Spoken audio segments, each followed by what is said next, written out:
Good day, everyone, and welcome to another one-on-one sit-down with your favorite Nintendo characters. This week, we talk to the most famous Fire Emblem character in the whole entire world. It's Ike. Ike, how you going, my friend? Well, that's good. That's good. I'm glad to hear that. So, we know you're a big fan of the, swinging swords, being a warrior, going into battle, just looking out for your friends. But you have a really iconic motto, quote, "I fight for my friends," end quote. Are you able to explain that a little bit of where that comes from? Well, to be honest, Drew, this story takes me back to when I was a small child. Growing up, I had no friends, no one to play with, no one to tell a funny story, no one to enjoy a nice meal with, no one to high-five on the football field, no one to embrace as the clouds come over, and most of all, no one to share life's fleeting moments with. That makes you realize quickly how important friends are. Drew, if I had what you and Bryce have, I would be a much happier man. But no one cares. I'm just another character in a line of Nintendo IP fans expect to get new games every 2 or 3 years. Drew, please help me. Oh, wow. Ike, I had no idea. That's really some interesting insight. Thank you so much for bringing that here at the House of Mario. Wow. Gosh, I don't know what to do with that information. Anyway, on with the show.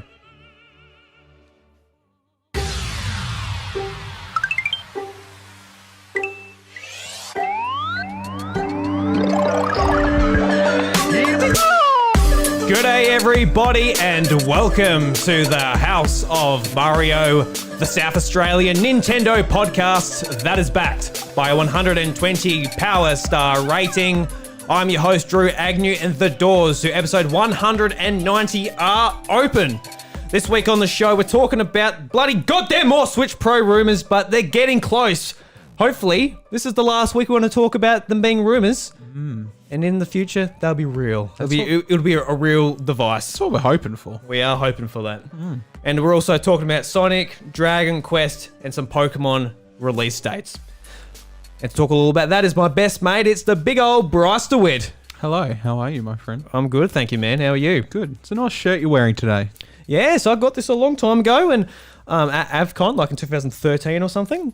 And I really like it. It's like the most comfortable shirt I've got. It's nice and silky, light. It's great for pajamas. It's great for wearing in everyday life. So I've got it on now. I'm showing off my Azanya from Sword Art Online.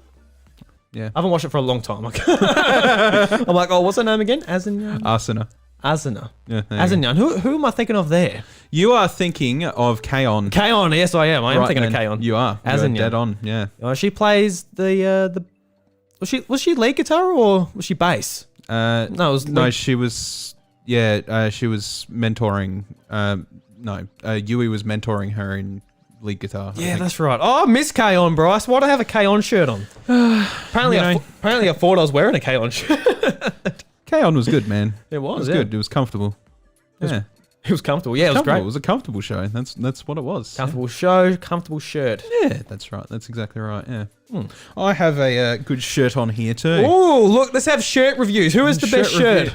Yeah, well, my shirt come from PAX. Yeah. My shirt come from PAX. It come from beating a fight in the critically acclaimed MMORPG Final Fantasy XIV that has a free trial up until level 60 that includes the critically acclaimed Heavensward expansion for free. So, yeah, it's quite a good shirt. I quite love this shirt. Not wearing it for any propaganda at all. Dash, I see you in the chat. I know you said something about it. Anyway, just take it as a warning. What's the warning? Yeah, no. So, yes, that's my nice IB Eden shirt. Yep, from the Eden raid. That was a good year at PAX, that one. Quite enjoyed that. That was really good. I got to meet up with a bunch of community members from Final Fantasy. It was good. And, it holds some memories, which is a nice thing. Yeah. Well, thank you very much, Bryce from Square Enix. Yeah, that's right. Yeah, that's exactly right. Critically acclaimed, free up to level 60. You got the free trial. Free trial. Yeah, it's on PS5 now too. It's on PS5. What about Nintendo Switch? No, it's not on Switch. It's on the PS4, the PS5, the Windows PC. What about the Apple PC? The Apple PC. Actually, you can get it on a Mac. Yes, you can get it on the Mac. What else can you get it on? hopefully the Switch Pro, which, Ooh, Switch Pro. which we're talking about. Yay! Yay! All right. Beautiful. We've got a lot of stuff to discuss this week, but to start things off, I want to get into my always got to say Nintendo Guru. Guru Geek Out. This is a special one because it's a community member from our Discord, Defino Durans. She came on a couple of weeks ago and we absolutely loved talking to her, and she started her own podcast. Yeah, she did. Yeah, I was doing housework and listening to it. Oh, fun. Yeah. So, what did you think? It was good fun. Her very first podcast. Yeah. It was very good fun. I enjoy the little bit of passion there that was for. I can't remember the show name. I really can't. Yeah, I was just thinking literally like, oh, that's not because it's a long funny name, but yeah, but it was essentially like a love letter to that show and continuing on the Mario Bros 3 cartoon. And talking about episode by episode. And her and her sister were having a lot of fun with it. And I love to hear that about podcasting, which is fantastic. So I hope you guys extra luck in the future. But definitely, yeah, that was really, really cool. And I enjoyed it a lot. Yeah. I mean, as fans of doing podcasts, I think it's awesome when other people get into it. And, yeah. I hope she enjoys it. And even funnily enough, when she was on the House of Mario, Sean Capri reached out to me saying, who was that? I want her on my show. And she appeared on We the Gamercast. Yeah, I heard that. Yeah, and I listened back to it. She did an absolutely fantastic job. She's such a natural at it. Yeah. If I was like that on my first episode, I'd be so happy with myself. Oh my God, dude. Good on it. Yeah. Good on it. Yeah. We were awkward people. Oh, definitely. That's just how it is. Oh, do you reckon we're any better now? Yeah. I hope we're a bit better. I mean, we're live streaming right now, so if we can muster up that much courage and we're sitting here going, yeah, we're just look at that chat. Oh God. Oh God. Oh my God, there's 2 people here sweating. There's 5 people in the chat. Oh God. Anyway, yeah. Yep. So big shout out to Delfino. Links in the show notes to her stuff, her appearance on We the Gamercast, and her her new show, which we can't remember the name of. I'm so sorry. Yeah, no. It's, I struggle. Like it's not. It is literally just a personal thing. Sometimes I'm just like, that's right, you're on that show. I'm like, what was the? I do it to everyone. I hate it. I hate it. I'm not good. Specifically with names, I think, is the problem. Yeah, well, with our podcast, I could barely remember the last word. It's just over 3 words, I'm out of it. I'm like, what are we the house of? I can't remember. And so I have to write it. Welcome to the house of Mario. Here we talk about Nintendo. Yes, the platform of Switch. Yes. Oh, spot on. And shit, she rubbed off there. Reggie, Fees guy, and Massive Hero Soccer Man. Yeah. Massive Hero Soccer Man. Remember the first time you said that? I just cracked Massive up. Hero Soccer Guy. I love that. I love that for him. See, I hadn't heard that before you said it. Massive Hero Soccer Guy is amazing. I love calling him Massive Hero Soccer Guy. It's great. I don't know if he's into soccer though. Who knows? Who knows? But he's a massive hero of it. So yeah, that's all we really need to know. It is. Yeah. It's like Superman, man. He's Clark Kent, which is Masahiro Sakurai, and then his superhero name, Massive Hero Soccer Guy. But he's just into football. He's just really into football. Yeah. No, not in his daily life though. That'd be too obvious. Can't blame him. All right. So, and just before we get into the main show as well, I just want to put a bit more emphasis on youtube.com/iDruby. I'm sort of pushing that a bit more now. We're currently live streaming the show there. So thank you very much to everyone that's joining us at the moment. Yeah. We got some good comments rolling in there. It's good to see. Yes, very good to see. Talk about playing Final Fantasy 14 on a Samsung smart fridge. Talk about... runs on Android, so it probably won't run Final Fantasy 14, unfortunately, but... but it could run Steam Link, and it could... Which you could potentially play on your smart fridge. You're just really keen to play it on that smart fridge. I'm really just pushing the MO now. Like even... MMO, yeah. Yeah, that's right, yeah. The MMO. Yeah, so yeah. You're right. Ahead of the game there. Yeah. 65% off on the PSN store. Get on it. Dash put it out there. I forgot about that. It is 65. Jesus Christ, I don't feel about this. Look, all right. With my Guru Geek Out, I guess I've just Final Fantasy it is, 14. yeah, it is actually coming back to that, and that's why I suppose I wanted to talk about it today. I've been my little geek out for the week has been growing my community for the past week, which is good. Like, you know, we've got our guild, met heaps of cool new people and stuff like that, which is great. Like the guild's been a project that I've been working on with friends for a year or so, and now we're finally opening it up to people, and I'm meeting a whole bunch of new people again. It's all exciting, and that's what MMOs are all about. It's just a little social aspect where I don't have to go outdoors to experience it. So yeah. Well, I mean, hey, it's 2021. Let's not forget about the good old Rona. And please, let's forget about it. No, let's not, because that's the problem. That is the problem. So yeah, it's been good, man. That is my little geek out for the week. Excellent. I like it. I like it very much. You don't have to speak too much about it. That's just what it is. That's just what it is. Don't have to speak about it. That's right. That's right. I'm sure you'll hear more about it down the line. I'm sure we will. I'm sure we will. Yes, you will. Let me get this Kraken open. That's right. Yeah, I already opened mine. Yeah, I know. I'm thirsty, man. Didn't even wait for me. Mate, I wanted to go get those Ben & Jerry's, but it just wasn't open. Yeah, I was about to say, no go this week, Ben & Jerry's. No, it is there, but every time I fucking drive past the thing, I could have picked it up after work today, but it just skips my mind. And then I'm just like, oh, well, maybe if I drive past me, no. We had someone in the Discord try them, because they said, I can't remember if it was you guys or Brendan from the Hungry Gamers, but they mentioned the Ben & Jerry's like beers. I'm like, yeah, that was Bryce. Yeah. I'm like, so he thought they were okay. He wouldn't have more than one. No, yeah. But yeah, I'm keen to try it. It just sounds so weird.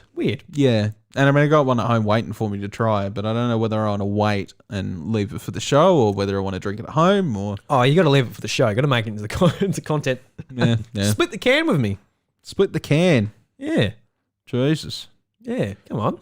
Give me some. Nah, I'll just buy 2 cans. But you need big enough glasses for them because you need to squeeze them because they're nitro activated. So you need to agitate the nitro. Right. Yeah. You can't just crack open the can and be like, glug, glug, glug. It doesn't work that way. Glug, glug, glug, glug. Glug, glug, glug. Absolutely does not work that way. No, well, fair enough. Fair enough. We'll have to work at our glass situation for next week. At the time, I've supplied some Krakens. Cheers, my friend. Cheers. Peachy said he's tried them, which is, cool. He said, honestly, they aren't half bad. So there we go. Aren't half bad. Half bad. So that means they're at least half good as well. Yeah, at least half good. Yeah. We'll try them next week. Yeah, but they'll be there. I don't think anybody's rushing out to purchase Ben & Jerry's. We can have a Ben & Jerry's beer talking about the newly announced Super Switch. Yeah, that's right. Yeah. Or whatever that's what we want to hope is going to happen anyway. Yeah. Because it's getting pretty close to E3. It's getting a bit too close if you ask me. Yeah, they better announce it this week so I can drop my pre-order numbers and be like, all right, good. Yeah. So, actually, before we move into that type of stuff, do you have you been playing any games or anything that you want to discuss? Or you've pretty much been playing Final Fantasy 14, haven't you? Hey? That's all you've been doing. Last week, yeah, that's what my spare time has sort of been dedicated to, I suppose. I did whack out some Guitar Hero today and play some of that with the kids, which was cool. Fun. 3 or yes, 3? Yep. Wow. I will get more going, but yeah, no, 3 for now. And had a good time slapping that for a little bit, realizing that my fingers don't like strumming as much as they used to anymore. So I'm trying to keep up on Knights of Sidonia. I'm like, oh Jesus, ow. I'm like, damn it, this hurts. But yeah, no. Otherwise, that's about it. What about you? I played a couple of indie games. I made use of my subscriptions. Yeah, you played something on Apple Arcade. Yeah. So I played on Cozy something. Yeah, on Xbox Game Pass I played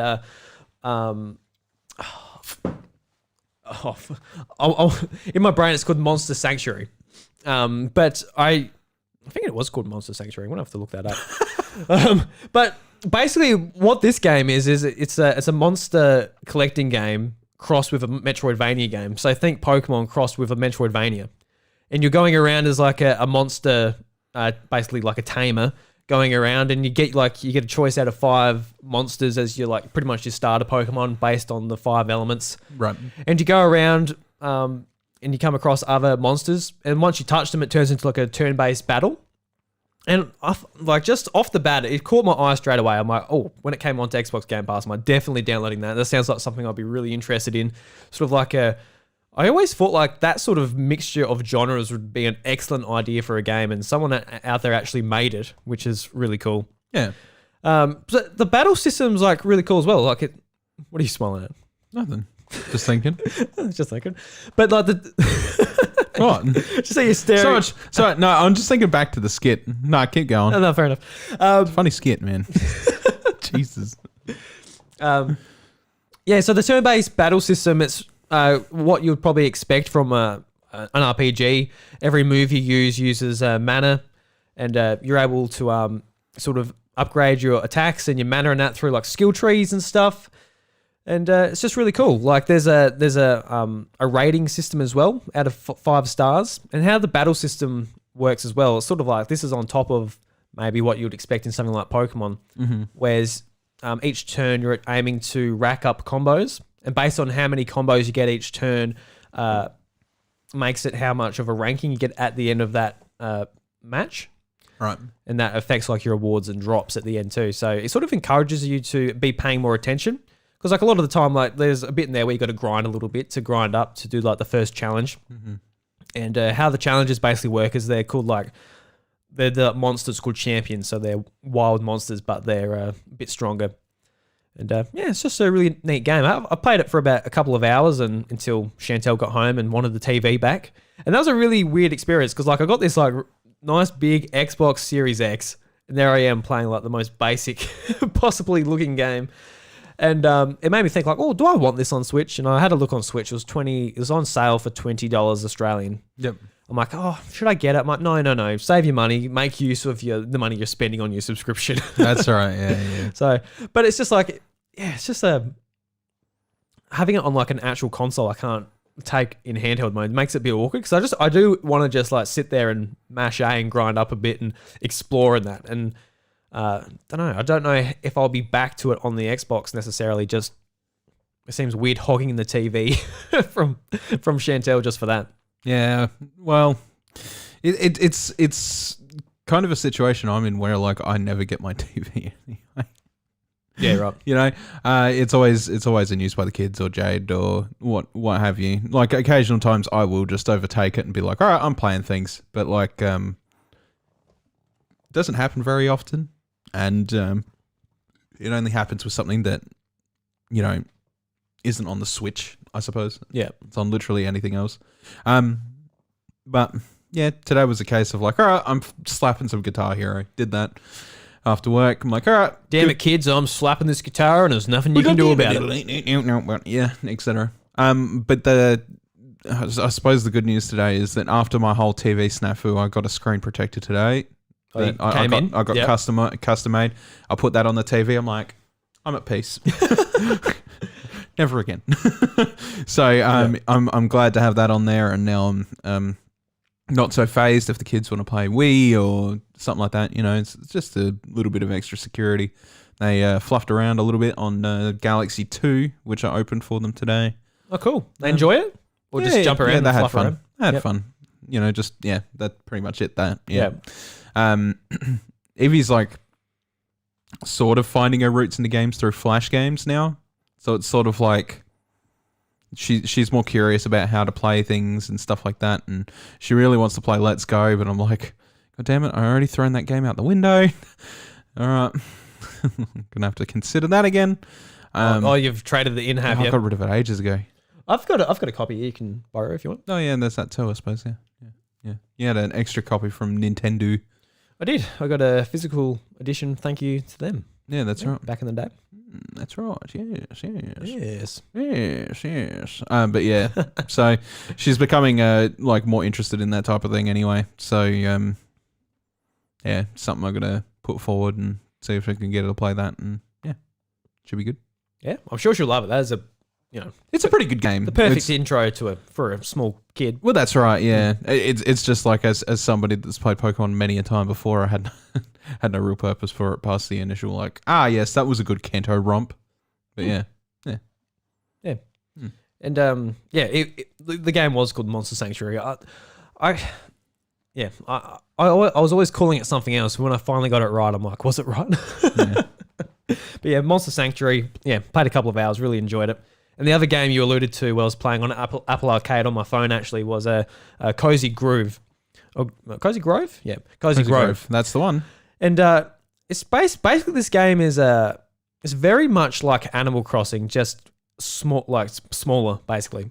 You play on an island that's inhabited by spirits, and you're basically doing little fetch quests and helping them out so they can pass away in peace.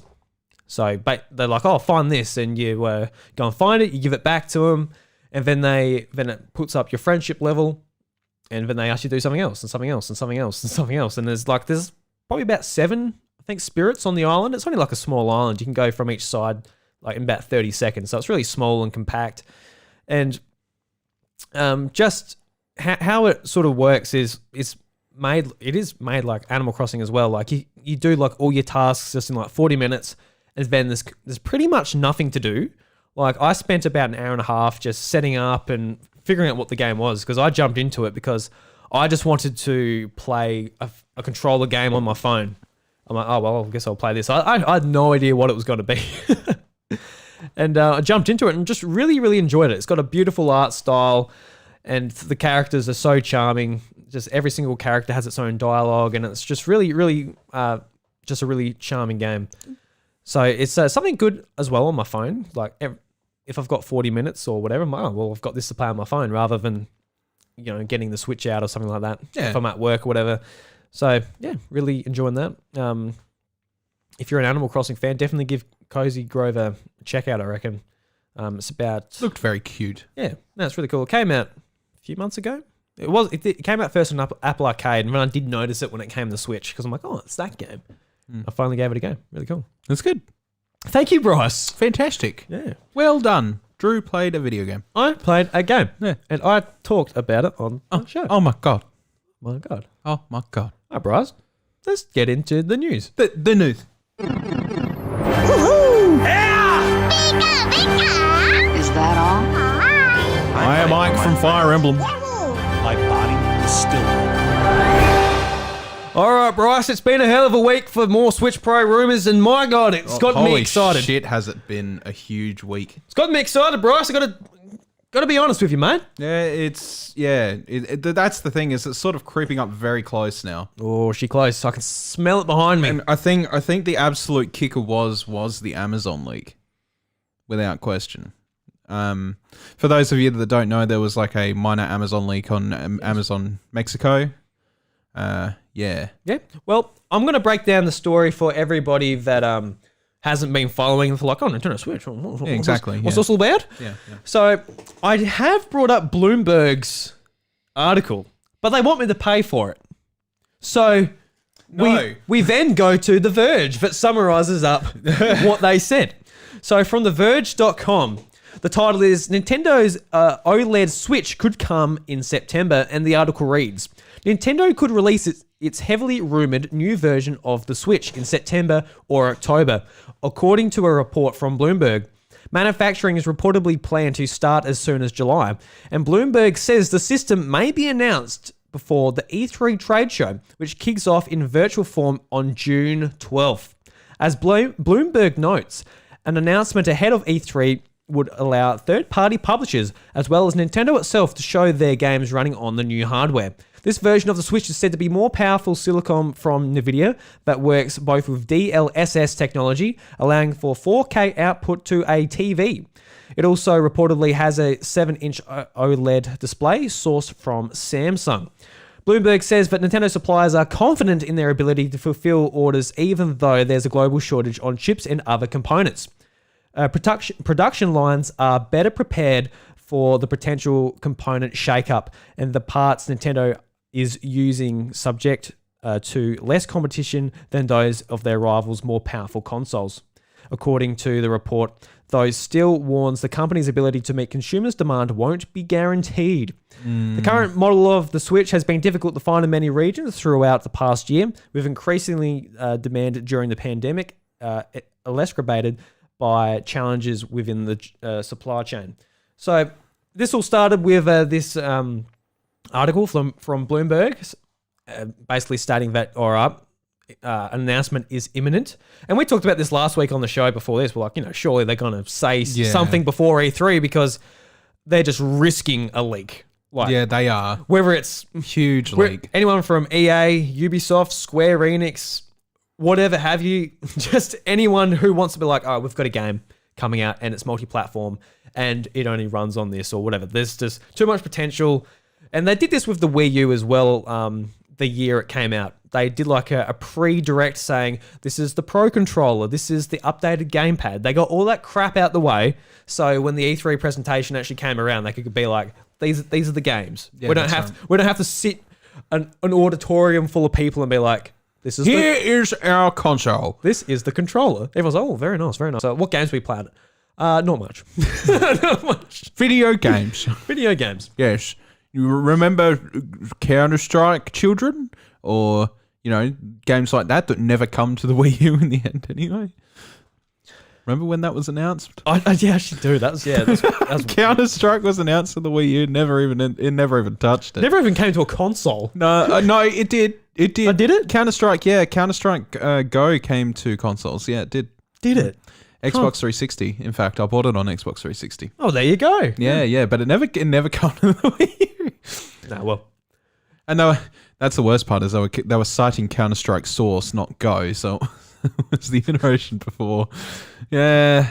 Oh, Wii U. We don't have to worry about the Wii U, Bryce. So we had that. The internet's ablaze saying, Switch Pro, it's going to be coming soon. Everyone's getting excited. Everyone's panties are in a twist. Holy macaroni and cheese. Everyone's getting really excited.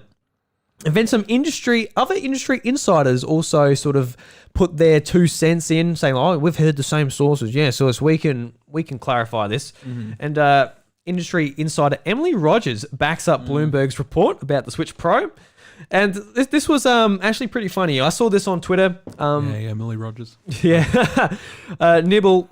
Emily Rogers and Laura Kate Dale, my 2 mortal enemies. Okay. Nibble on Twitter. This is how I saw it as well. So he said that Emily is hinting at a Switch Pro announcement later today / tomorrow. Big eyes emoji. Guess what was wrong? And how Emily Rogers basically hinted at this, there was no like, yes, I'm hinting at this, like just outright. But someone said, oh, could we expect it today or tomorrow? And she replied with a hush emoji, basically saying like, hush, hush, I know something, maybe, like just basically playing along that it is. So everyone got excited, like, oh, it's coming tomorrow, and including myself. I'm like, all right. So I went to Nintendo America. I put notifications on that this is serious. This is going down. I'm getting ready. I'm getting excited. Brand new console. But basically later on in that conversation, but she basically just said, yeah, no, I'm just having fun. It's been a fuckwit. Just playing with people's emotions. Damn it, Emily, don't you do that to us. Yeah, damn it, Emily. That's the thing is like... That those, especially those 2 that I've just mentioned, Emily and Laura Kate Dale, they've always been very prominent, like extremely prominent throughout leaking communities, and they do the same thing every time. They're like, oh yeah, there's going to be an announcement soon, right? So that announcement could be in the next 2 weeks between now and E3. What is the likely possibility of that happening, especially considering the Wii U? Pretty high.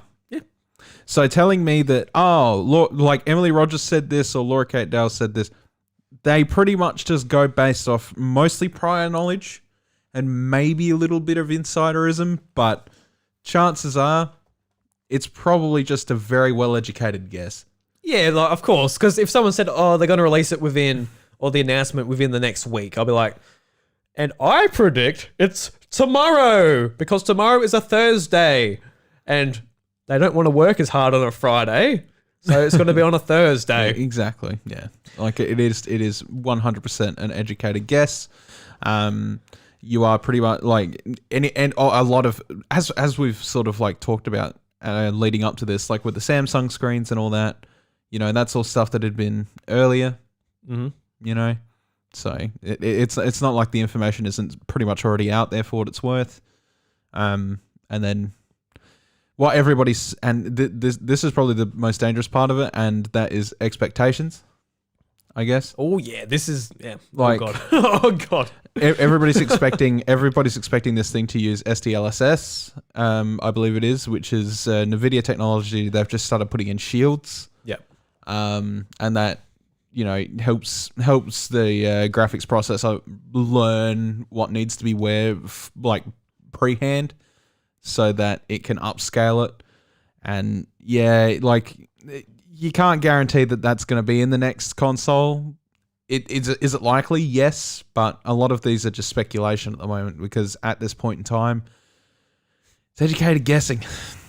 I want to see it happen, but yeah. Yeah, I think the stuff from Bloomberg and stuff is pretty accurate, just because of their reputation, and they by like every stretch. all of their reporting leading up to the next model of the Switch has been, you know, pretty spot on with like what a lot of sources are saying. So obviously we'll find out when the actual unit itself is announced. Yeah, that's right. So I believe them, but like a lot of these insiders, it's like, oh my god, just like they just even if they do have like really great sources and they've been reliable in the past, just doing stuff like that where they're just like doing like emojis and that, like trying to like hype people up and just make fun of it. Like, oh, who knows? I might do the same thing if I was in their position. I don't know. But it's just like, God damn it. Like, if it wasn't for Emily Rogers and a few of these other people, people wouldn't have been like, oh, it's today. And like, people just didn't need that necessarily. Well, the only reason it's sort of, that's how they survive though, is like, and that's how they started as well, is they gained clout off of a couple of well-educated guesses, worked out, and now everybody's just like gospel. And you know, it wasn't Jesus, it was like before the Switch was announced, but like back then, you know, it was like, oh, they were putting out all these leaks and they were like constantly hammering it. And I was kind of just like, I don't fucking believe a word, right? I don't believe fucking anything. And then there'd be these people that are just, I'm kind of just like, can you just calm down? I said on like a comment post somewhere. And then one of I think it was Laura Kate Dale's big fans comes in and it's just like, you should believe. It's like a cult, man. It's like a lot of people that follow these leakers and believe 100% every word they say. It's like a cult. I'm like, holy shit. Like, the only words you should believe 100% are the ones coming from your mother or something. Yeah. You know what I mean? You know, like you can't even trust the developers when they put out the news and being like, this is going to be the most powerful console ever, because the chances are it's probably not going to be the most fucking powerful console ever. It's just going to be a very powerful one. So is it the most powerful one ever? Well, it's more than the previous one, that's for sure. Yeah, it's the most powerful device ever. It's like, okay.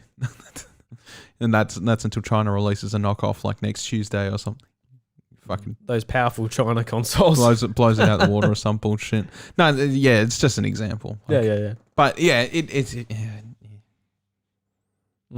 So moving on down the timeline, Bryce, we also, like you alluded to before, Amazon Mexico had a potential leak, potentially. There was a listing for new Nintendo Switch Pro, but then it quickly got removed. What was it called when it got removed? Dummy a sin.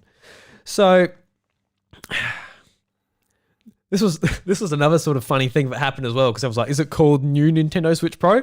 And the answer is no, it's not going to be called new Nintendo Switch Pro. I hope. That's fucking weird naming. It might. That's a weird naming convention. Actually, I mean, now think about it, like the Pro could be like the standard Switch and the Lite could be as it is, and they could be both called new. Well, that's what I said to you the other day, is just like saying that there's a new Nintendo Switch Pro suggests that there's also a new Nintendo Switch yes, we did, Lite. yes. Yeah. And you said, that's interesting, but I don't think it'd happen. But I'm kind of like, it could though, because it is still portable market only, like the Lite. So yeah, the only thing is like a lot of this stuff being upgraded is to be used like 4K on the TV, whereas the Switch Lite will not use that. So no, but it use the nice screen and yeah, stuff like that. There's obviously going to be some sort of a draw to it. Just because at the end of the day, we know that the Lite is the budget console. Yeah. Right. So a lot of the money in this Pro is going to go towards stuff like DLSS, like we just previously talked about, and all that stuff, and that's what's going to drive the cost up. Mm-hmm. Whereas you would just be giving the Lite like a better battery, nicer screen, hopefully better Joy-Cons. Lite doesn't need the Joy-Cons. Well, you know what I mean. Just sticks and stuff. Yep. Let's. They're fucking super glued on Joy-Cons. All right, we know they are. That's what they are. They're super glued on Joy-Cons. Anyway, just with wet glue still. Take them off. That's exactly right. But yeah, so it is sort of a case of like, well, it might happen, it might not happen, I guess. I would like to see the Lite get the upgrade as well, because they still need to be able to, providing that they do the same thing they did with the new models, that if they're going to have premium mode games, they're going to have it accessible to the portable people as well as the of course TV people.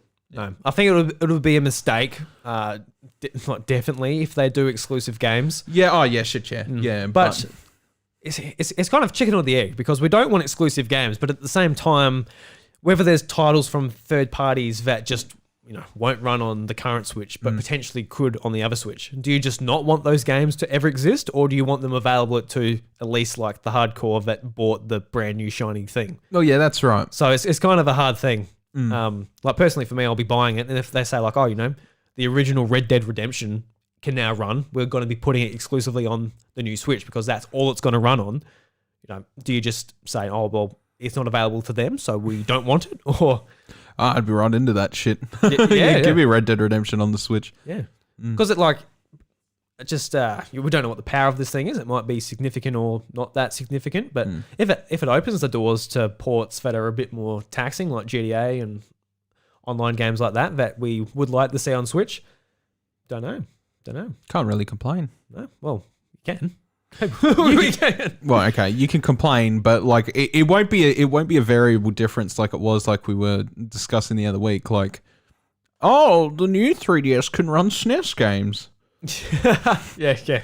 Yeah, the old 3DS couldn't. I cannot wait for the announcement. Nintendo Switch Online introducing Nintendo 64 only on new Super Switch. Oh god, it'd piss so many people off. It'd be so funny. It's like, then like. We'll come back to the show. We're big fanboys here. We don't say anything bad about Nintendo, so we'll be like, well, Ocarina of Time, it just won't run on the Switch. Mario Kart 64. Have you seen how many polygons are in that thing? Oh my god. 4-screen splits, 4-screen split multiplayer, whatever. Guys, how the hell are you going to run a 240p game on a 4K console? It just doesn't make sense. It doesn't compute. Like the normal Switch in handheld mode, only 720. That's only... Oh, it's not enough. And it's not enough closer to 1 numbers, because that's how the scale works, right? The closer it is to 1, the higher the resolution.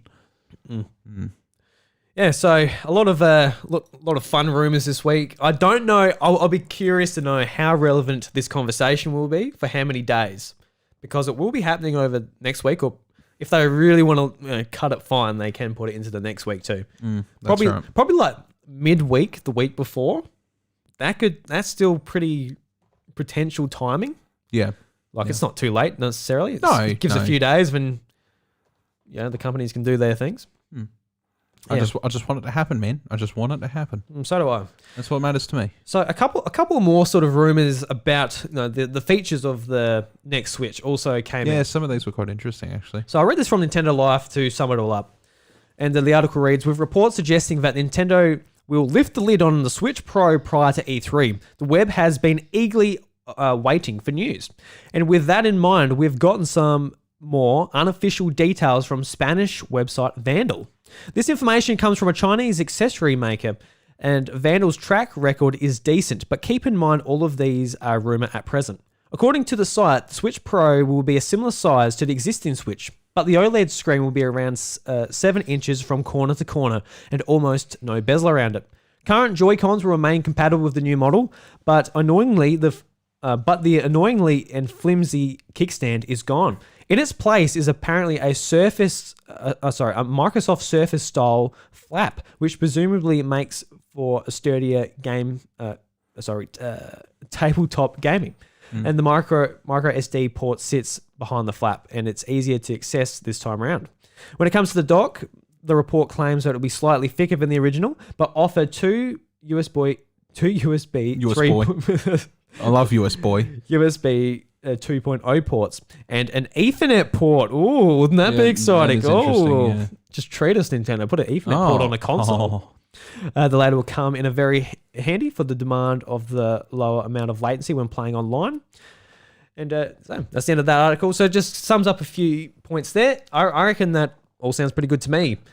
Just even in 2017, the bezels on the Switch, they did strike me, coming from someone who uses a lot of Apple products. Oh, just like even just any smartphone, you're like, wow, that's a thick bezel, because a lot of the phone manufacturers got rid of that a fair few years before then. But you put up with it, it's fine, whatever. But it would be nice to get rid of that, make more use of the screen. I think it was a good point to keeping the Switch cheaper. I think that's mainly what it was. And I think this time around, now that technology's advanced forward, it's been a couple years. It's not such a big a problem keeping the price down to a relative point. And this is also, if they're targeting like what we think they're targeting, it's also going to justify the price point anyway. So it doesn't really matter. One thing I am a little bit mick about when it comes to these features that they're announced is I really just want them to have a micro SD port that's covered all the time, no matter what. Yeah, because like the Switch Lite has that. Well, yeah. I mean, I got a new 3DS recently, like the first one I've owned. Hooray! But oh, the SD card situation on that sucks. No, I actually think it's really fucking good. It's under the battery, wasn't it? No. You have to take the back off. You have to unscrew I hated it. that. No. You will understand when you have kids. I have lost so many SD cards, man. Yes, fair enough. Lock it away. Yep. Yeah, locking it away is actually very handy. And when you think about how much micro SD cards cost in this day and age, holy shit.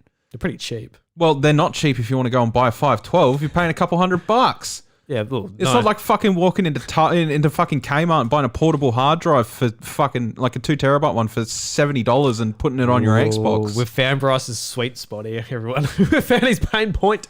Seriously, a portable hard drive will cost you $70. You put that in your Xbox, 2 terabyte, sweet, you good.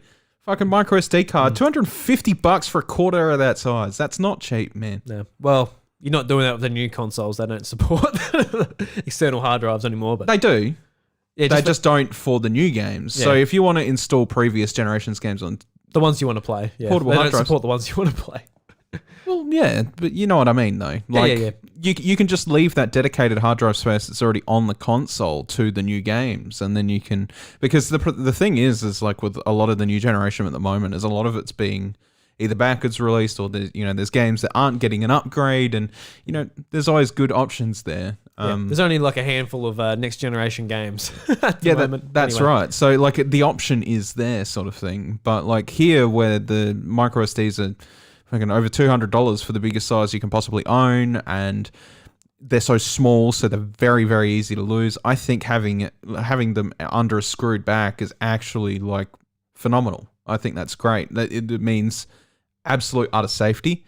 But if we can't have that, which is fine, like I agree to some point it is a little bit excessive, but under a flap or something even that isn't so easily pop outable, because that fucking kickstand is useless as a protective flap. Yeah, like they lose their grip eventually and they just fall. Yeah, like, I look after mine, but I could imagine like a kid just completely just like yeeting that thing a couple of days after getting it. Does Evie still have hers on her Switch, or is it gone? No, it's gone. It's gone, yeah. gone for a long time. I can't even find mine because Arthur went around running around with it one day and it's disappeared. Oh god. So, it is functionally useless. I've had to cover the back of my Switch with a bit of tape just so that I don't lose that 512 gigabyte SD card that's in there, because holy shit, if I lose that, I'll scream. Yeah. Jesus. Yeah, no, definitely fair enough. Starting to get it now. I really like what the new 2DS has done with theirs. Mm-hmm. Which is, all right, yeah, pop it open, mate. Pop it open. He's taking his time. He's got this little professional gamer handle on it. Yeah, so... but the flap, this is what I mean. Even if they just had this. Yeah, so it's like the game cart and the SD card are just next to each other, and they go into a little flap that just clicks over it. It's the same on the Switch Lite as well. Yeah. The Switch Lite does the same as the new 2DS. Then why the fuck they need to just fucking do that with the normal Switch? Yeah. Having it under the kickstand is like where the kickstand is very easily removable is so detrimental. It's and hopefully like small things like that they do change, because obviously going to the Switch Lite they thought about that and they've changed it, so that probably will carry on to the new proper Switch. They fucking reverted it from that. They went to that, and then they went to the Switch where they were like, let's just put it behind a kickstand that falls off in like 2 minutes. True. They fucking reverted to that, and then they're like, oh, let's go back to the Switch. Let's go back to the 2DS method on the Lite, and it's just like, make up your fucking mind. Yeah, but to be fair, they did do that cartridge cover up for the actual game card, but it just needs the SD card next to that. Yeah, that's right. Yeah. It needs to be at least either, if it's not next to the game card, at least like just put it somewhere where it's not as easily exposed, you know? And putting it under the flap is like extremely lazy, and if you're using it for tabletop gaming, like coolio, but it just there's something there that's just really irritating about it, I guess. Yeah, just a few things about the Switch that just need a bit of a design change, a bit of a shift around. I think the idea of having like the whole back be the stand is just a way better idea than having this bit of plastic that sticks out. Absolutely. Yeah. I think for the most part, like I haven't done the whole put my Switch down and take the Joy-Cons off and play multiplayer like in the pub or something like that for ages. A long time. Like, to be honest, I'm happy. I'll be happy if it's just like it doesn't even have Joy-Cons. It's just one solid system. I'd honestly probably prefer that. Like if I had the Switch Lite a bit bigger and it docked, I'd probably prefer that. To be honest with you, I just want I don't need the Joy-Cons to come off necessarily. No, yeah, I agree. Because when I play on the TV, I'm not using the Joy-Cons. I'm using the Pro Controller. And here's the thing: is that at the end of the day, the reason it's so handy being able to take them off, is that they're easily replaceable if anything malfunctions. You don't have to worry about it. But it is slightly irritating that the controllers have to be as fragile as they currently are. In that, if you break them on the Switch Lite, you kind of just have to send your whole console away, which is irritating. I mean, that's every handheld before then, so... Sure it is, yeah, but we know the Joy-Cons are worse than most handhelds. Oh, yeah. Definitely. Like, you can't argue that. No. Personally, I've never had a fucking single problem with Joy-Cons.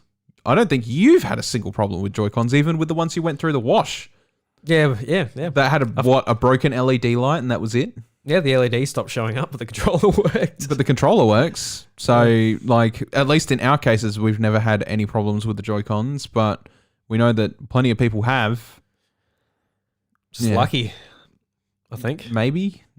It's very weird that both of us happen to be two lucky people in the same place. High five! Yeah, lucky boys. Lucky boys. Lucky boys. This is not endorsed by Nintendo. No, definitely not. They hate us. Actually, speaking of not endorsed by Nintendo, bloody hell. I put up a Redbubble site the other day so people can buy designs on t-shirts and stuff. And Nintendo took the House of Mario design down from Redbubble. So fuck Nintendo. That's what I say. Oh, Nintendo. But I put up two designs. One had a red outline. One had not a red outline. People can choose which one they want, whatever. They took down the red outline one in 2 hours. Bam. Oh, shit. They're on. Lawyers are on to me. But the other one, don't care. It's still there. So what I'm saying is if you'd like a House of Mario t-shirt, you can buy one. It just doesn't have a red outline. It just doesn't have like, personally, I prefer the one without the red outline, but, people can choose. It's up to them. But, yeah. So, no, basically, we're not endorsed by Nintendo. They take our shit down. Fuck them. No, just joking. We have to come up with some merch designs later on that's a little more copyright friendly, I suppose. Yeah, so what annoys me about Redbubble is I was looking on there because I was thinking about this, keeping it in mind.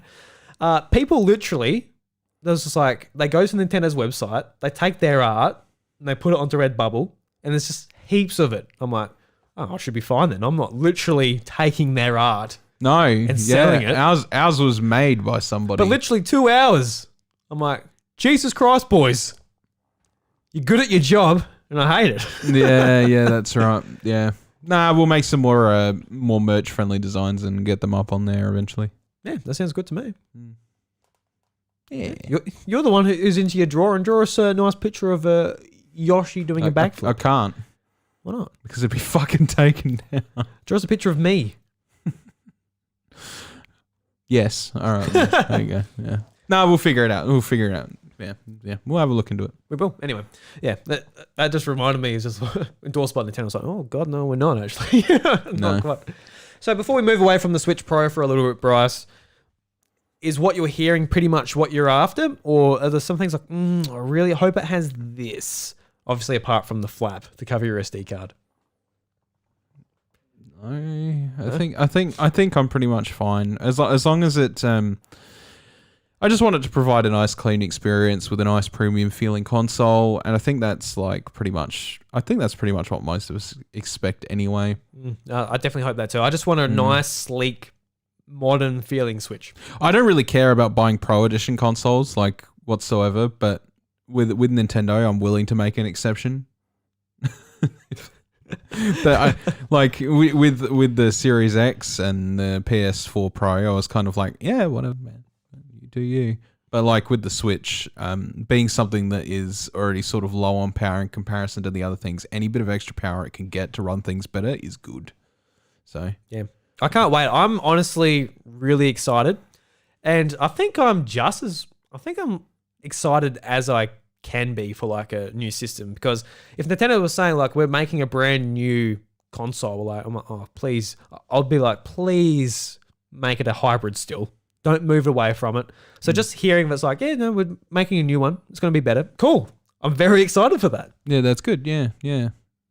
Well, let's hear hoping that they still sort of stick with the MO in the future and they stick with hybrid consoles for the next generation. I'm sure they will. I kind of hope they do. I feel like the disparity in market's actually causing them more problems nowadays than it is benefits, I guess. You get people that only want their home consoles or people that only want their handhelds. And then if one turns out shitter than the other, then they lose profits off of one of them. And, It's just hard because it's stuff like Animal Crossing, and they've got to decide what system they make it for. Yeah, exactly. Stuff like that. Yeah. And you go back to the DS and the Wii, Wild World sells a shitload, and City Folks sold crap. Like crap, yeah. So, absolutely destroyed. So in some ways, they do kind of double dip, because it's we made 3D Land. It's we made 3D World. It's just a double dip. Yeah, that's right. Yeah, and they might get lucky on that, but the returns aren't always profitable. Yeah, but now they've got both audiences in the same bit, so they don't have to worry about it as much. That's exactly right. Which is great, yeah. Yeah. All right, so Bryce, did you watch any of the Sonic 30th anniversary news that came out? No. I mean, I already know what happened with it, so... Yeah. So this is just from Screen Rant, and Sega is going big for Sonic's 30th anniversary. We'll just sum it up here for a little bit. So what do we got here? So Sonic, he's coming to a few games out there. He's going to be in the new 2020 Olympics game as in a mascot costume. Looks absolutely ridiculous. Really funny. Basically, he's running against normal looking humans, as you would expect in the Olympics. But it's just there's a Sonic costume in there too. So that looks fun if you're going to play that game, which, let's be honest, you're probably not. No, probably not. Probably not. He has his own fucking Olympics game. Him and his friends are going to come to 2 Point Hospital, which he looks ridiculous in that game as well, which is pretty funny. He's going to have content in Lost Judgment coming later this year to other consoles. So Lost Judgment is basically what... it's what the Yakuza team are basically making now, but Yakuza is going to be a turn-based strategy game. So you're basically playing as a Japanese mob leader and just beating up people. You can do that with the Sonic characters now. I did think about picking up Judgment the other day, and I didn't. I should have. I think I don't know about any other games in the series, but apparently Lost Judgment, it comes out on September 24th. So you'll be able to play as Sonic and stuff in there when it comes out later this year. Give me my money, bitch. That's a good impression. Whoa. Well, give me a chili dog, dude. Where's my chili dog, man? I like yours. Sonic Colors. This has been a rumor for a while, but it's getting ported as Sonic Colors Ultimate to all the consoles, including Switch. So that's exciting. Every color contains a whisper of Sonic. So I might pick it up when it's on sale or something, but not too interested. I've heard Colors is great, but yeah. Yeah, definitely. Yeah, it was one of like the better Sonic games. It's exclusive to Wii, so Especially modern Sonic games, yeah. There was a DS version that no one talks about. It's like a 2D version, obviously, but Yeah. I think it was pretty great on both platforms. This one was a really big miss for me when they sort of announced it's like, oh, it's Sonic's 30th year anniversary, and we've got a collection called Sonic Origins. It's got multiple games from all of the classic Sega systems, and it's coming next year. I'm like, why is that not ready on? Yeah, right. Why? Why is that not ready on Sonic's 30th? It's not. So what games are coming to it? Is it like a huge collection, or is it? We got Sonic the Hedgehog, Sonic the Hedgehog 2s and 3, Sonic and Knuckles, Sonic CD. I think that's all I can see here. So there's 4 games on there. I don't know what they're doing to make it take so long. It should be. It's one of those things they throw together and be like, yeah, it's free money for us. And check it out. I don't think they've done a collection since Sonic Gems, and even that was like really niche. So Sonic Origins. So I'm going to read this bit from the Not game. a huge Sonic fan, by the way. It's just trivia that I know about Sonic. Sega has re-released the Sonic the Hedgehog games numerous times, releasing them as standalone titles while also packaging them together in collections. Well, Sega is doing that yet again, re-releasing the Sonic the Hedgehog video games together as Sonic Origins. The collection will be a bit more comprehensive than Sonic the Hedgehog fans have come to expect. Hodgehog. Tripping over my words. Hodgehog. A bit of a dry mouth, Bryce. However... Drink some of that Kraken, mate. Oh, have to. As it will feature more than just the original Sonic the Hedgehog trilogy of games. Hodgehog. Hodgehog. How did I say Hodgehog? I don't know. How'd you say Hodgehog? So after that collection, they basically also teased a brand new Sonic game coming out. That they think is called Sonic Rangers. Yeah, Sonic Rangers. And sort of the leaks or sort of information that came out on this game over Reddit was that it's going to be an open world Sonic game. And everyone loves putting that comparison out there, akin to Breath of the Wild, where you're running around and you're fighting bosses. And that would be kind of cool in Sonic, but fuck, that would take some processing power. Yeah, you can imagine. You'd have to fucking like render oh my god, that would be nightmarish. Yeah, I think the idea of like a big world and you're just zipping around it, that would be fun. Sounds fucking cool. That sounds fun. But oh my god, Jesus.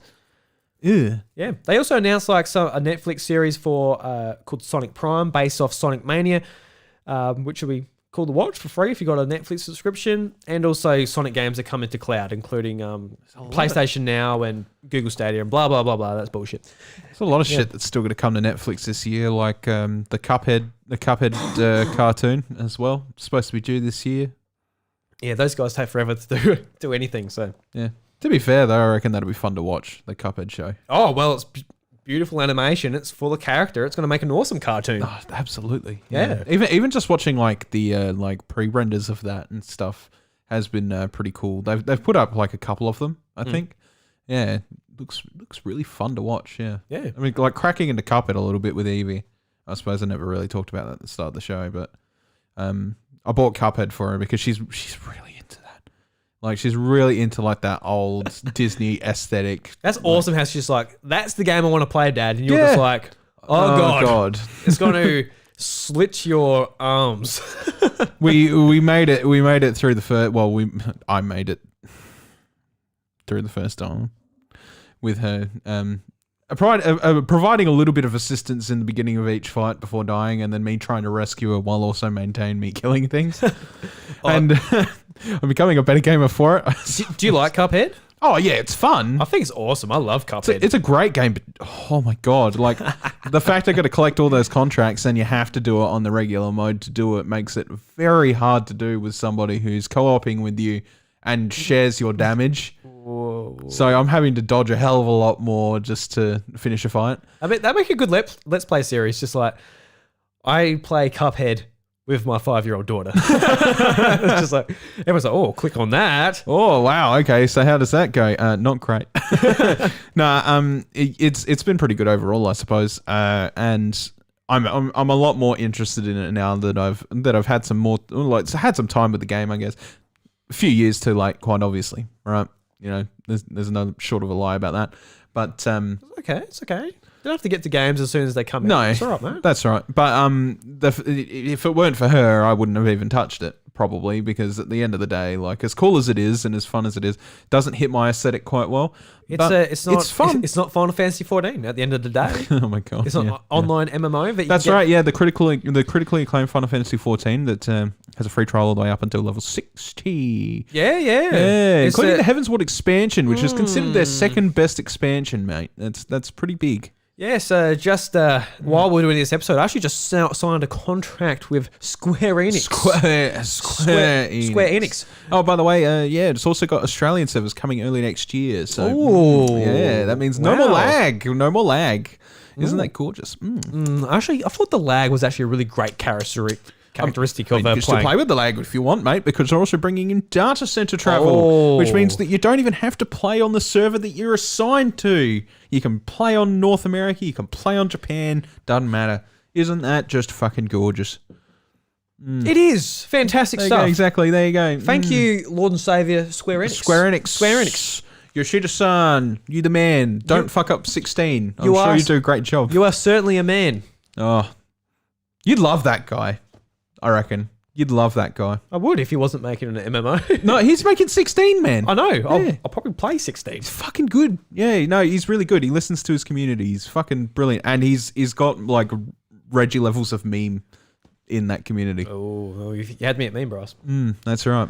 Yeah. All right, Good bloke. Speaking of Square Enix, Bryce, Dragon Quest had its 35th year anniversary stream announcing some new products and stuff coming out.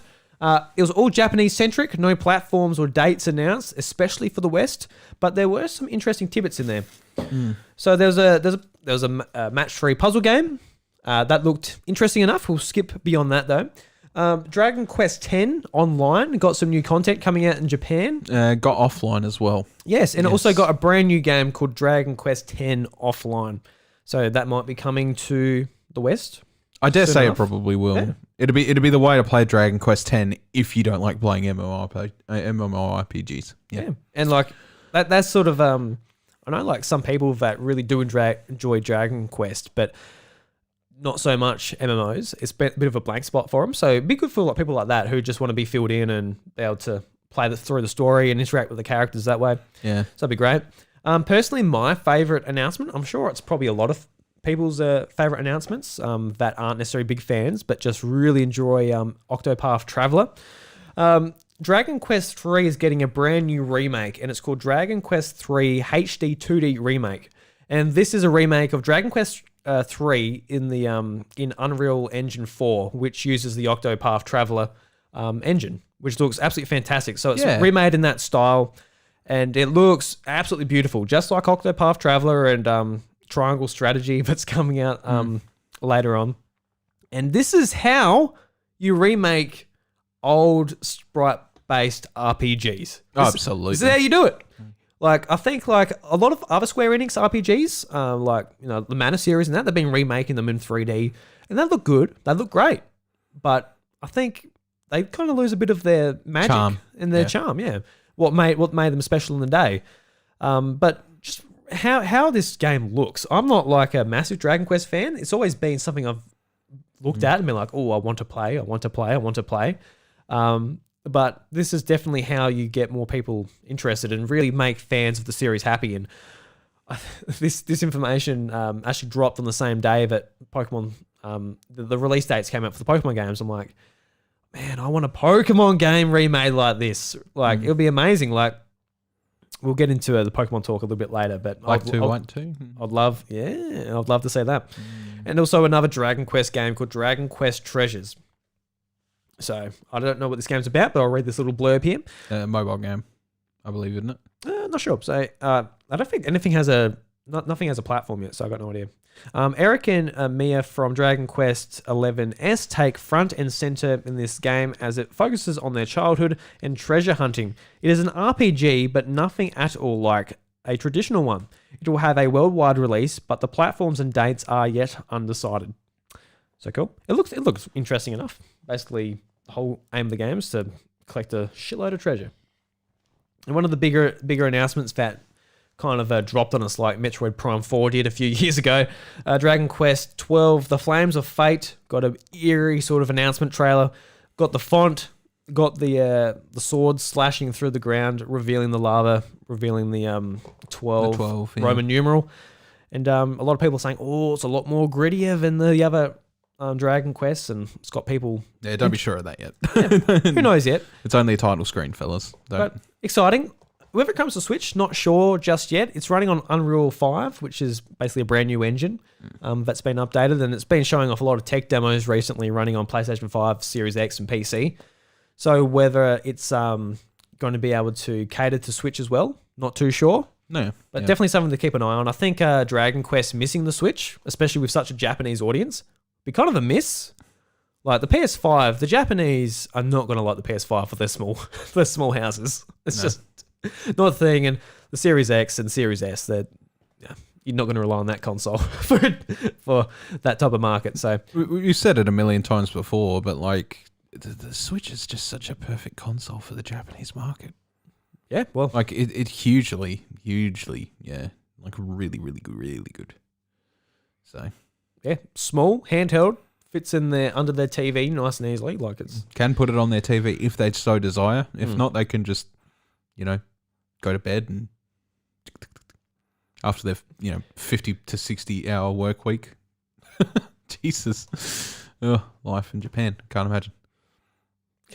Want to visit though? Be fun. Definitely. I'll eat all their food. Oh yes, all the food. Buy all their after the Olympics, probably. Yeah, it won't be going during the Olympics. No way. Yeah. Just get the video game and play that instead. Oh yes. Tour Japan, the video game. Yes. All right, Bryce. Let's move into some Pokemon talk. All right. So, just randomly, some Pokemon release dates got announced. So, Pokemon Brilliant Diamond and Shining Pearl, they're going to be coming out on the shockingly predictable date of November 19th, 2021. Hooray. So, that's cool. Very predictable. Coming out on the exact week you would expect a Pokemon title to come out. Yes. They usually, in the States, aim to come out before Black Friday to get ahead of all that shoppingness that happens over there. Yeah. Over here, we're just like, oh yeah, it's Black Friday. Oh, I might get some clothes online.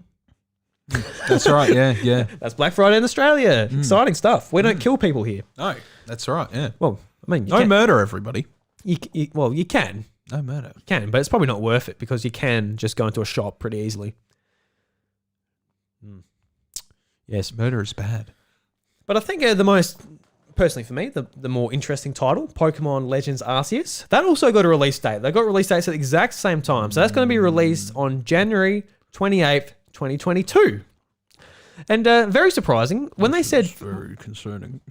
When they said first quarter, you're like, oh yeah, first quarter, so first it might be March. Okay, cool. Yeah. But just like at the first month of the year, it's like, wow, that's as early as they could possibly get it in 2022. So Bryce, I know what you're going to say. I think a lot of people share that same sentiment, including myself. But explain yourself. Why are you a bit? Why does this release date bring a bit of concern to your noggin there? Not enough time. Not enough time. At least that's what I'm worried about. We don't know how long they've been working on this realistically, but I don't want them to half-ass it. I want it to be really successful, and I want it to be like something that everybody can get around and be like, wow, this is like a good technical achievement for Pokemon. Honestly, like the performance issues and stuff like that come up in the previous trailers and whatever, they don't bother me too much, like the frame rate and all that. That's just shit that sort of comes with the Switch. We've learnt that since the day the Switch released with Breath of the Wild. It is just something that happens with big open world games. But I want it to be polished. I don't want it to be just another thing they put out and just forget about it later and be like, well, it's done. I don't want it to be that. Yeah. I'm in that same sort of thought. I do hope it will be great. I think a lot of people are comparing this to Breath of the Wild, and rightfully so, because they're really trying to evoke the exact same feeling of Breath of the Wild with that trailer. Exact same. Just like the camera angles, the music. So they're very much trying to compare themselves to Breath of the Wild, and whether that works out for them or not, like, good on them type of thing. Yeah, but that's right. Yeah. I do want to put in a devil's advocate point that this it might not be all that early, because like a lot of people are like, oh, it's too early in the year. It's like, yes, I would probably prefer if it came out June, July even, have a few more months. Yeah. But they were probably aiming this game to come out in November. So they actually did delay it by a couple of months to get a bit more time to work on it. So if you look at it that way, they might have actually extended the development time to push this game out. So that's an angle I sort of came from it. Oh, as well. I want to hope that's the case, but at the same time, like, and we've had a discussion about this before, but Masahiro, like, I think it was Masahira's quote or whatever, and he was like, I like to keep a small development team because then, like, nothing gets lost in translation throughout the chain. They're only working with a small team for this. This is not a small project. This is quite a large project for such a small amount of people. So the worry is not so much about, like, because I feel like the wild area is going to be the basis for this thing. Like, the experimentation with the wild area is going to be what is becoming this game. And we all know what the wild area is like.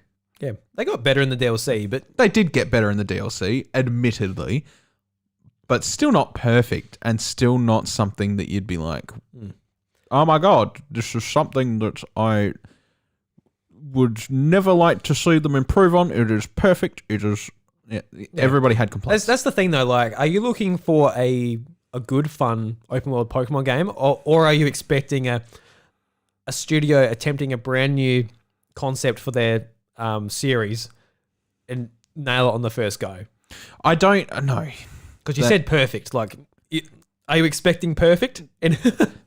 Joke voice aside, like, I'm not expecting them to be perfect. Absolutely not. Like, it is their first foray into doing something like this, but it can't come out in a state where it just looks like that they've put the wild area in this game and made the whole game about the wild area, and then they're just like, well, this is it, because that would just fuck the entire thing. Yeah. We know that the wild area was unclean. They've hopefully learnt their lessons since then, that, you know, a pop-in from, like, Jesus, like... Pop-in from Jesus. Hello, I'm Jesus. Hello, I'm Jesus. On the Greedent, sitting by that tree under the bridge. Can I capture you, Jesus? No, I'm not Pokemon. Oh, okay. Shame. Well, thanks, Jesus. But, like, from bugger all far away, the lag and, you know...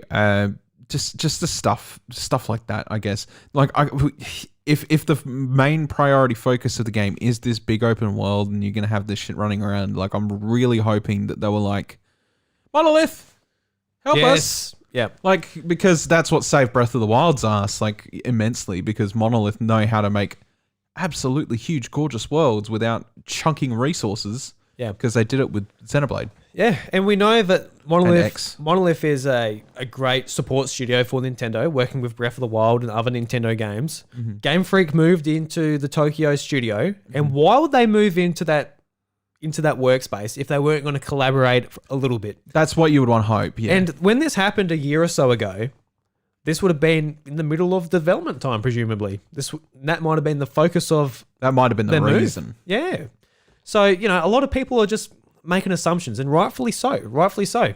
But yeah, it's been a bit over a decade, my friend, that people have had utter faith in this company to put out a product that's like gonna wowz us. Yeah, no, I'm right there, Bryce. I'm a part of the fan base. I feel the same way, but I think I've just gotten to the point where I'm like, am I expecting a 9 out of 10 for reviews? Not necessarily, but I still want to see it, like... Yeah, well, of course. I want to see it hit goals that Pokemon never did before, as opposed to what they did definitely in the last few titles, where they haven't apart from, like, the two main things I can give Sword and Shield was that, one, its PvE was fantastic, and it is a feature that needs to remain in Pokemon, because... Let's be honest, PvP is great and everything, but PvE is a good downtime for you and your friends, and it needs to be done better, mind you. But still, good step forward. Yeah. And the competitive battling system that they have in there that is much easier to get into and stuff like that is absolutely awesome. They've done those two things very, very well in Sword and Shield, right? But everything else around it kind of falls apart by the skeleton. They had to, you know, cut Pokemon out and I'm not going back to Dexter. We've already talked about that plenty before. But Oh God, no. they had to cut out Pokemon. They had to. That it's obvious that there was a lot of things that was sort of just rushed to put out, and they weren't quite done with it yet. But they're like, Christmas money. Give us that Christmas money. Well, yeah, and that's the thing. Obviously, they do have a game to fill in that Christmas money bit, but this game isn't like pulled like into 2021 for the Christmas money. No, that's right. Which is why I'm hoping that it's in the more positive camp. So it kind of in some way, just when they said initially 2022, that gave me, oh, well, they are at least delaying it at least a couple of months to, get whatever they need into the game. So yeah, that's what I feel. I feel a little bit more optimistic about the release date than a lot of people I've seen on the internet talk about, but we'll find out. We'll find out soon enough. There'll be more information at a Pokemon Presents before E3. Hoping so. More than likely. I don't want to know too much about this game. It's still 7 months away, so I honestly don't care that much. Just tell me. I just want to see a bit of a gameplay demo. Whether it be at E3 or before E3, I just want to see a bit of a gameplay demo just to see where they're sort of at. Yeah, I'd love to see what just to rekindle some faith or something, because obviously the footage that they showed us could have been from a long time ago, like the stuff that we've already seen. Yeah, but the only thing is, it's like, why would they show us such old footage? Because that is just like the most complete build at the time. Yeah, I know how game production and marketing sort of works. Yeah. How they sort of like, they get the footage from God knows how long ago, but it is a sort of a weird decision to be like, well, this is from 3 months ago when it's running like it is. And this is what we're going to show still. Yeah. But a lot of people also sort of relying on a brand new Switch model to be the savior. I'm like, no, guys, this has to work for people that don't want to spend $500 on a new Switch. That's not an excuse. Yeah. Like, just because like you, myself, hardcore Nintendo fans be like, yes, we're dumb, here's our money. Doesn't mean your daughter and other Pokemon fans are going to be like, oh, well, this game doesn't run on my Switch. It's not an excuse. No.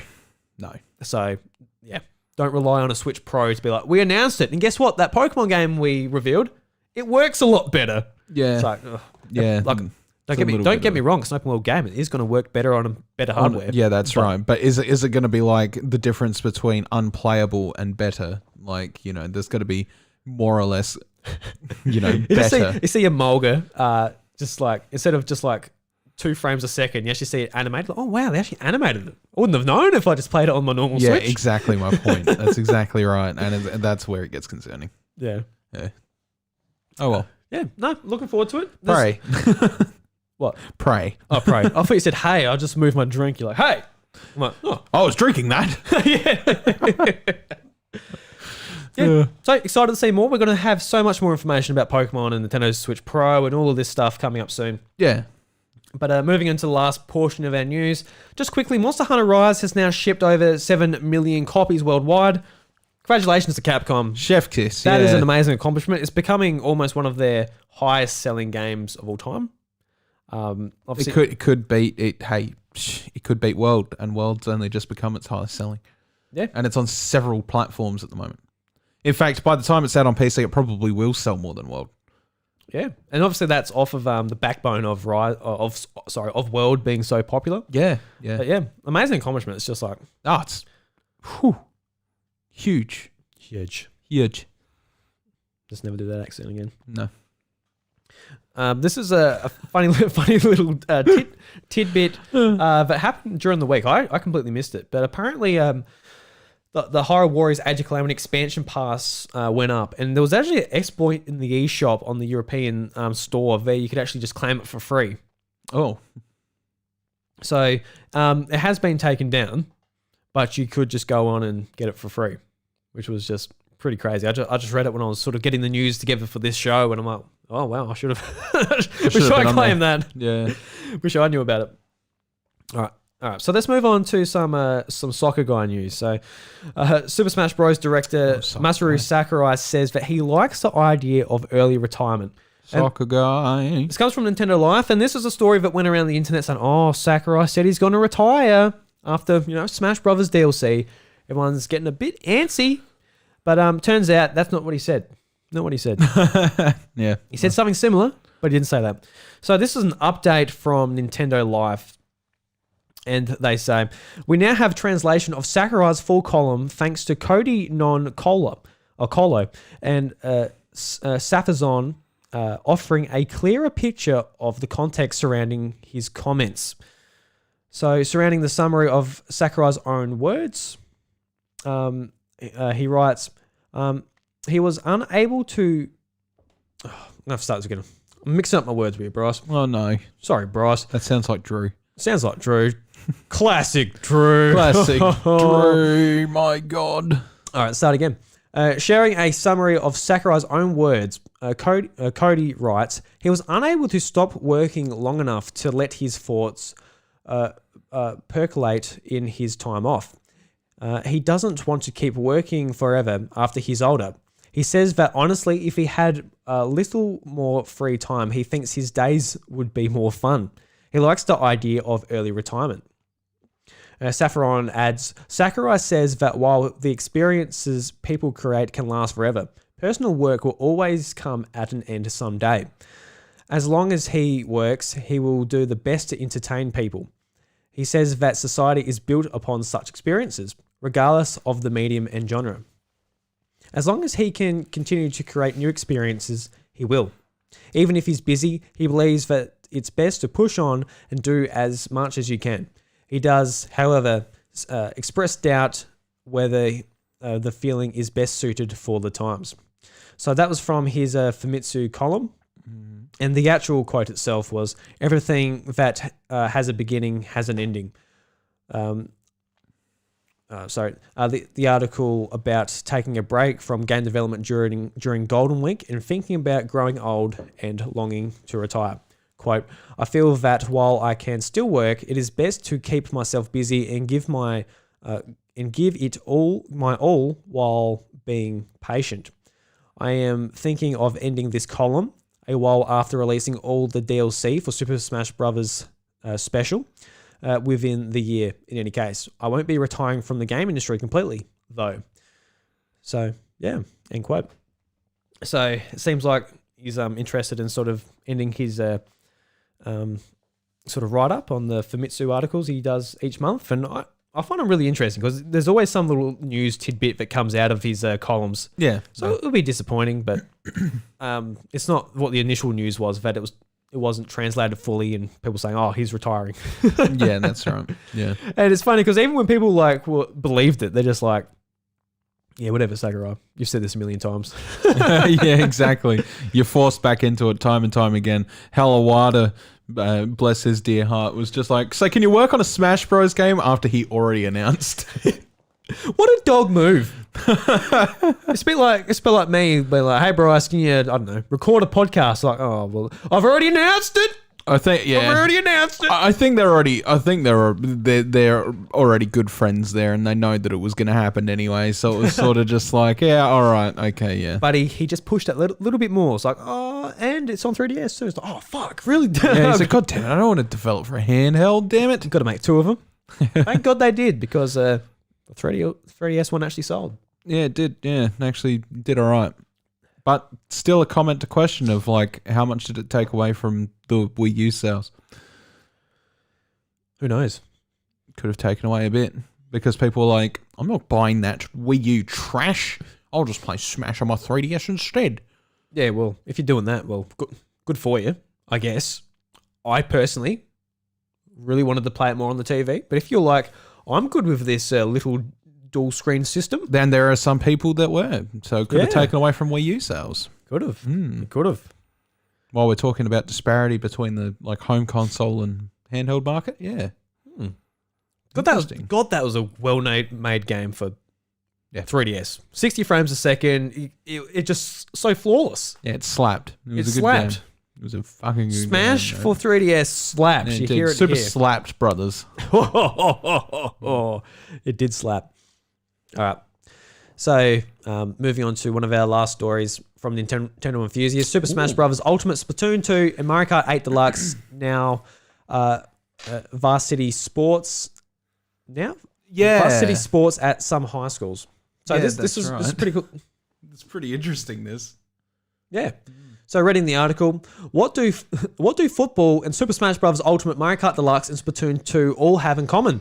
They're all recognized as varsity athletes at some various American high schools.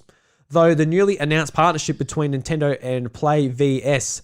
Super Smash Bros. Ultimate and Splatoon 2 will join the varsity athletes lineup at participating schools in fall 2021, with the season beginning September 20th.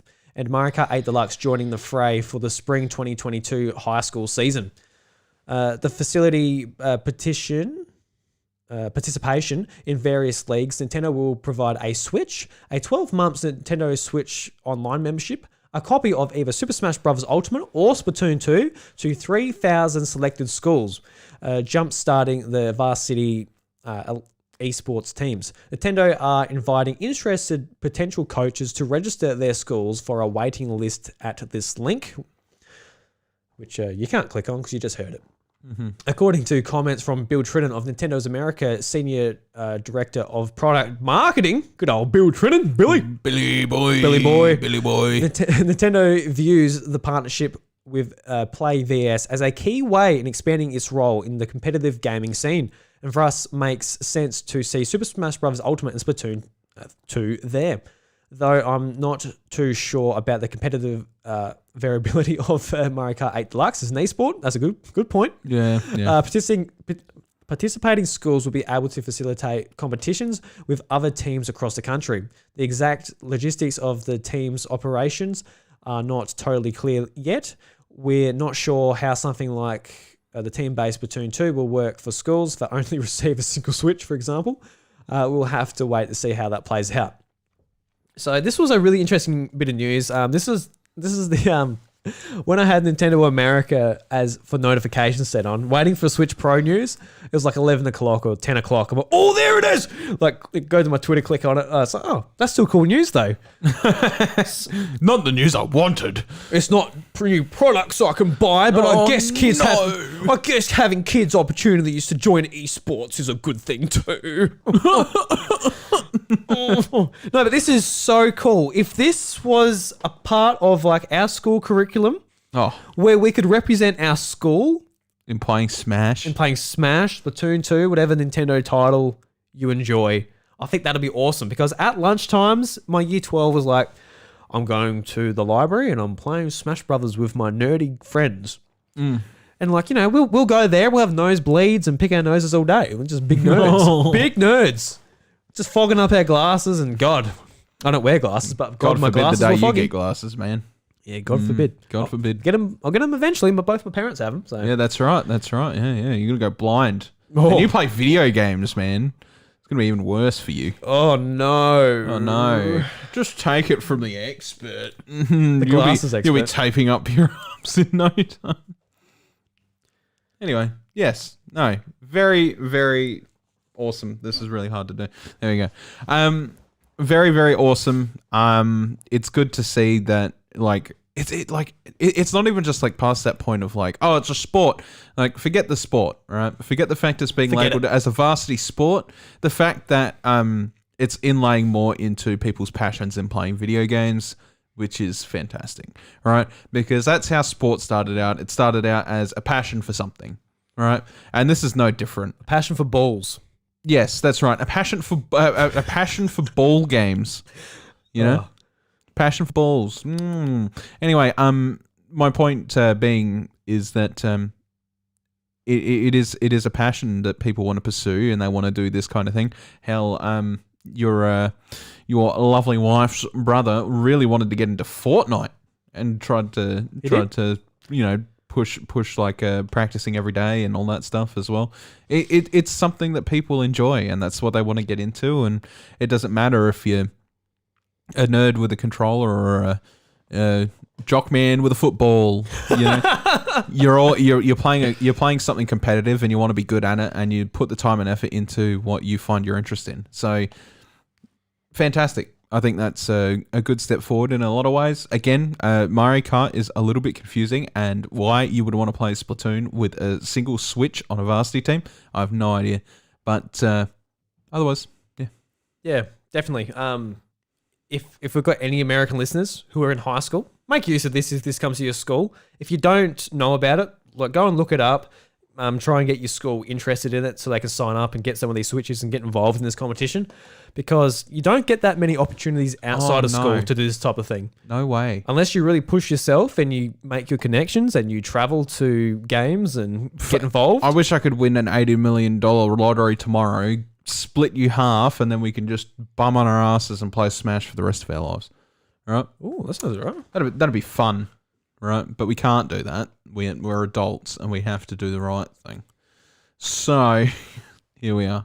Dude, that sucks. Why do we have to do the right thing? Oh no, why can't we be one of those people that hit $80 million? We'll follow our passions. Don't know, Bryce. You're gonna have to ask the audience that. Why aren't we millionaires who can follow our passions? I'm sure they know why. Yeah, then you suck. Hey, look, I'm saying that for both of us. We both suck, if that makes you feel better. Did that make you feel better? That it's not just you by yourself sucking? We're not talking about sucking at balls, but yeah. No. I have a passion for balls, Bryce. Yeah. You still got a passion for balls. You play a lot of soccer. You like I love kicking balls. those balls around. I love balls. He loves balls. Yeah. Yeah. Oh, we played last week. Loved kicking that ball. Oh. Dribbling that ball. Balls. Bouncing that ball. Ball. Yeah. Receiving the ball. That's my favourite bit. My favourite bit. Love getting that Love ball. it. All right. That's all the news, Bryce. Let's move on to the House of Mario Red Coin recommendations. Oh. Alrighty, Bryce. So I've had a bit of a rough look at this. I only sort of brought it up recently, so don't give me too much of a hard time. But one game I'm looking forward to playing is World's End Club, and this was in a Nintendo Direct a fair while ago now. But the blurb on the eShop reads, "Friends till the end, renowned game writers." The Japanese names, I'm going to read them. I'm going to butcher them the hell, so I won't even bother. Returns with a brand new game that's easy to dive into and full of twists and turns. This charming and vivid story of friendship and mystery will captivate new and experienced players alike. The Go-Getters Club, a group of misfit students from all over Japan, find themselves trapped in a strange theme park during a class trip. In order to unravel the mystery of their circumstances and find an escape, they must take part in the game of fate that will test their bonds of friendship. With colourful visuals, charming characters, accessible gameplay, and a compelling story, this is an experience you will never forget. So, looks cool. It's actually free on Apple Arcade, so that's where I'll be playing it. I'm making the most of my subscription money. Thank you very much, Apple. Definitely sponsored by Apple. Apple Sparkade. Apple Sparkade. So, Bryce, I'm going to get you to pick one there, mate. Pick from the list. Mate. Provided by Vooks.net. There's just so many. Oh, there's so many games. Oh, but what game do you want to pick? Do you want to pick a banger or do you want to pick a funny name? See if it turns out to be a good game. A bangy name. A bang name. I will mention, actually, I did notice that they put Super Bomberman R's multiplayer up for free. Yeah, Super Bomberman Online. Yeah. What the fuck is this? Hentai vs. Evil. Oh, Jesus. All right. No, that's Fishing Fighters. I'm good. Let's click on Hentai vs. Evil because now... Oh, Jesus Christ. $12 on the eShop. What? Okay, so here we have, Hentai vs. Evil, $12 on the Switch shop, 20% off. Ooh. Looks very... Very... yeah. Basic Unreal Engine. Basic, but that's it. It's very basic Unreal Engine. All right, so we have rescue anime girls from hordes of demons and zombies. Sometimes a little zombie killing and demon slaying is all you need, but a dash of naughty flavor to spice things up certainly can't hurt, right? Oh, no, we heard it all.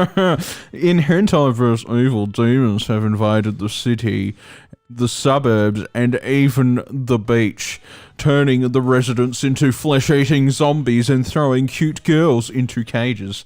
Ooh. It's time to stop the madness. Rescue those girls, have them join your ranks, and take down the source of evil in a rain of bullets and look good doing it. It is a one-player game. You can't play with all your friends, that's a shame. You can't play this Hentai vs. Evil game with your friends. Why is it called Hentai vs. Evil? Because you play as women. I mean, I get it. Yeah, I get that bit, but why necessarily hentai versus evil? Why can't it just be like Yeah, not that hentai is hentai. I said that before. hentai?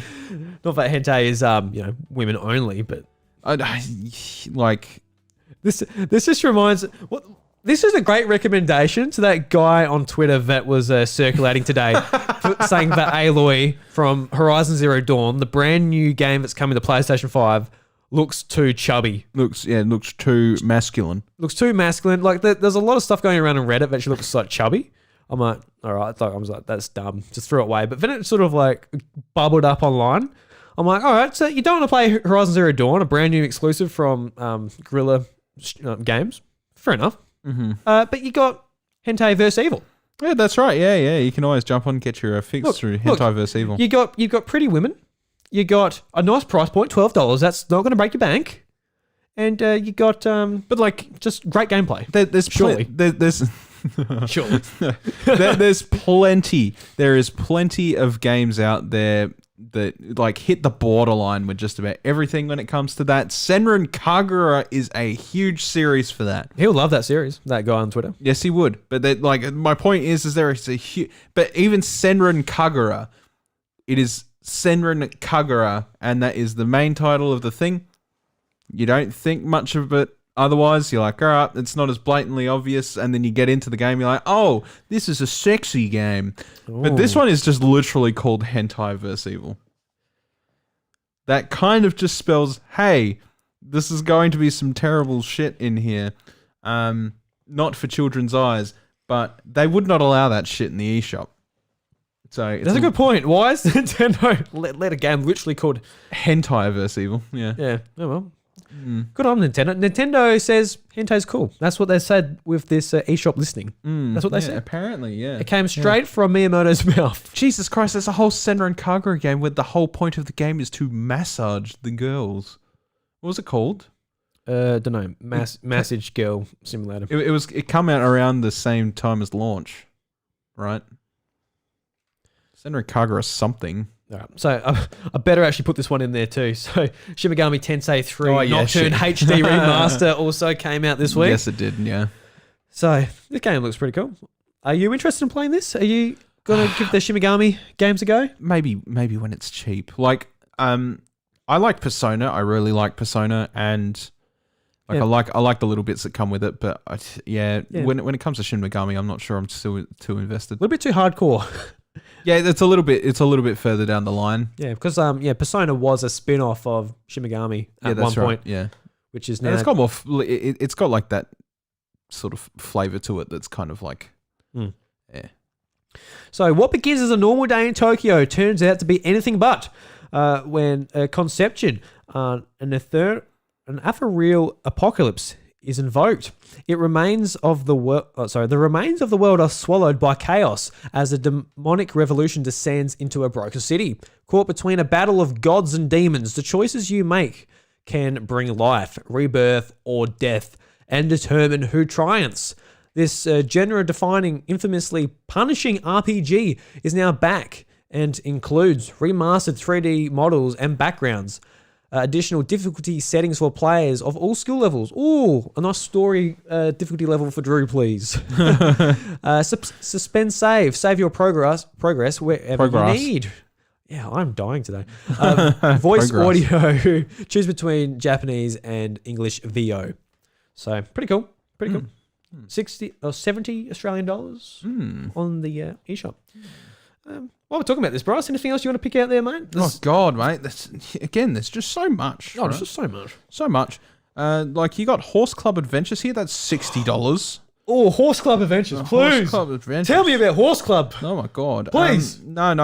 Oh, I think I'll skip over that one. I'll just maybe go way through. Maneater, actually, would probably be one to talk about. That is something that I always see in circulation, but had never even thought about once picking it up. Though it looks fun. About all those men getting eaten. So, Maneater, eat, explore, evolve, experience the ultimate power fantasy as the apex predator of the seas, a terrifying shark. Maneater is a single-player action RPG set in the unforgiving waters of the Gulf Coast. Fight to survive in the open ocean with danger lurking at every depth. Your only tools are your wits, your jaws, and uncanny ability to evolve as you feed. The highly acclaimed Shark PG is now on Nintendo Switch. For the first time ever, the open waters of Port Clovis have evolved to go portable. Whether you're on the go or in your home, you now can eat, explore, and evolve your way to the top of the food chain and become the apex predator of the ocean. Another single-player game for $60. And I've seen plenty of gameplay of this before. So it is just a portable version of Maneater, if you've played Maneater on consoles before, which has been a thing. I've been meaning to play it for ages, and I've got no excuse. It's on Xbox Game Pass. Yes, it is. And I've got it through PlayStation Plus. Yeah. So I've got it on PS5 and Series X. Yeah. So probably not going to buy it on Switch. No. For $60, but it looks like a lot of fun. It looks fun. Just going around and eating people and just causing mayhem. There's like a really kind of a silly story to go along with it, that like your parent shark got killed by this fisherman, so you're going out to get stronger to eventually take down this one fisherman. Yeah. It's a cool little premise. It's pretty cool. Yeah, that is. Yeah. Definitely. That being said, I'll probably play it on Game Pass. Oh, of course. Yeah. Of course. If you're subscribed to Game Pass, you're might not as going to well pay play $60 on Switch. You're going to... No. Yeah. But I thought I'd just highlight it a little bit because it looks Definitely. it's always looked interesting to me. Yeah. Like games like this, if you do want to play them on Switch, add them to your wish list. They'll go on sale eventually. That's exactly right. And that's the biggest thing to take away from these things. I do that all the time. I've got this wish list, and whenever anything's on sale, I go to my wish list and I go down and say, yep, there's something on sale, and I buy it. Or before I actually go down that mega list that takes forever to load. Dead on. Well, Bryce, that brings us to the end of the episode. Yes, it does. Yeah. Anything else you'd like to say before you finish? No, not really. Free trial. Oh, God.